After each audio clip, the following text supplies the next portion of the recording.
So what happens when you try to smush two totally different worlds together? We're about to find out in the hybrid city, a place that was born from an amazing connection, but now it's right on the edge of falling apart. You know, our whole story really kicks off with this one big question. A question that kind of hangs over this whole broken scene. What does it actually take to build a bridge between worlds? Especially when those worlds are doing everything they can to pull away from each other. All right, so here's the thing. This story, it starts backwards. There's no big explosion, no epic battle. It's quieter and honestly way more chilling. This amazing city isn't being destroyed, it's unbuilding, ungrowing. It's like someone literally hit the rewind button on creation itself. Just look at this. It's a full-on retreat. On one side, you've got the Minecraft villagers. They're running back to what they know, their pure world. And on the other, the LEGO citizens are scrambling to get back to their own idea of perfection, taking apart anything that doesn't fit. They're not just leaving a city behind, they're giving up on the whole idea of even being together.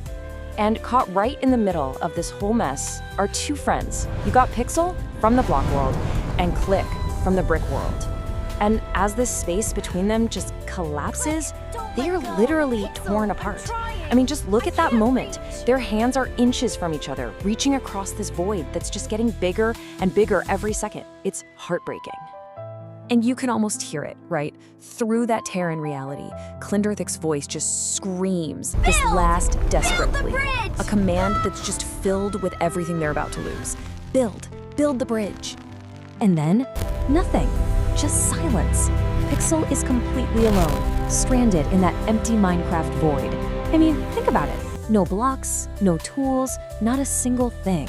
This is it. This is his lowest point, a place so empty that even belief itself feels like it's been unbuilt. And you know, this kind of brings up a question for you, really. Have you ever felt like that? Like you didn't quite fit in anywhere?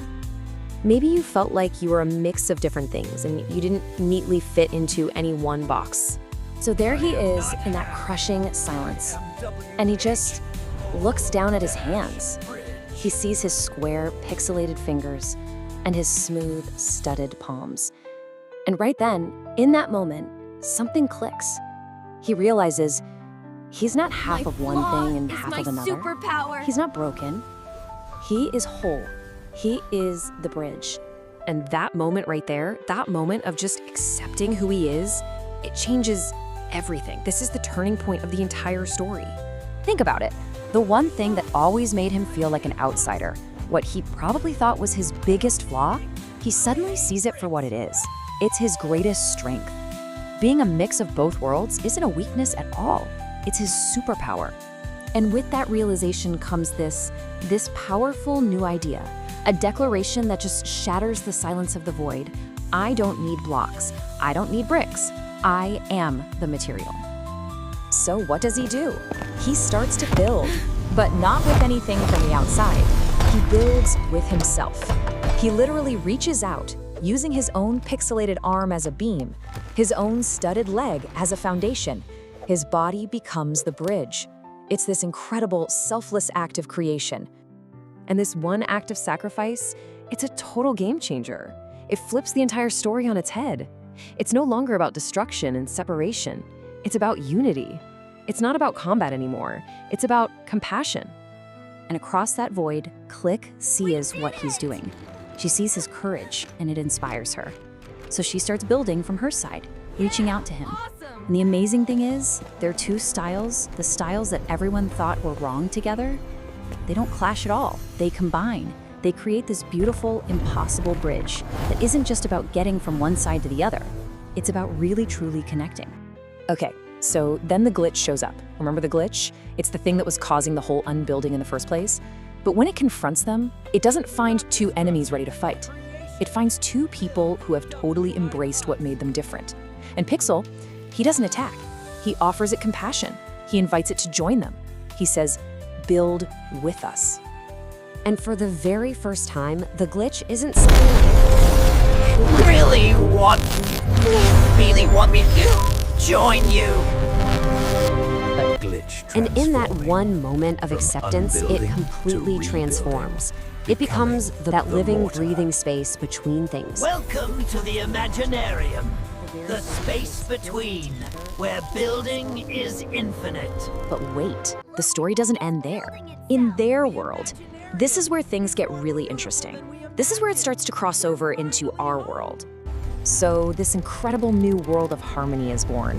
You see Minecraft villages with amazing Lego designs, you see redstone circuits powering complex Technic machines, and Pixel and Click, the two friends whose so-called wrongness became the bedrock of this new society, well, they spend the rest of their lives teaching the next generation how to build across any and all boundaries. And as the years go by, we watch them grow old together. And then, the camera starts to pull back. Slowly at first. We pull back from this vibrant, beautiful world they built, and then we pull back further, and we realize we've been watching a screen this whole time. We pull all the way back into our world, into a kid's room, and it's filled with both Lego and Minecraft toys. And this kid, totally inspired by the story they just saw, picks up a real-life Lego brick and places it right next to a tablet that's running Minecraft. They're starting their own hybrid creation. And as their new creation starts to glow with this incredible potential, one last question echoes out. But this one isn't from me, it's from Pixel, and it's a question just for you. What will you create?